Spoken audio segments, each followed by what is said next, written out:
Er was eens een oorlog. Een oorlog, lang geleden. Van de keizerlijke keizers tegen de rest. En hij duurde al zo lang dat niemand meer wist wanneer hij nou precies begonnen was. Of waarom. 1, 2 been vond die oorlog helemaal prima.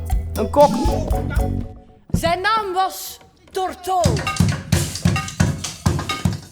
Oké, is dat de laatste wens?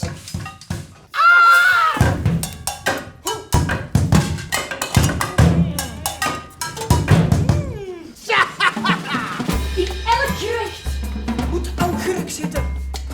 De augurken, waar zijn de augurken van de keizerlijke keizers? Kam zijn tent uit!